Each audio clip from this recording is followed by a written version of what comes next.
Halo semua, kali ini saya akan unboxing baby sulcata.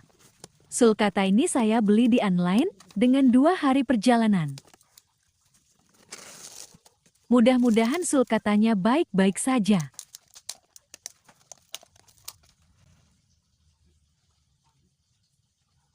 Akhirnya sulcata mendarat dengan selamat dan sehat.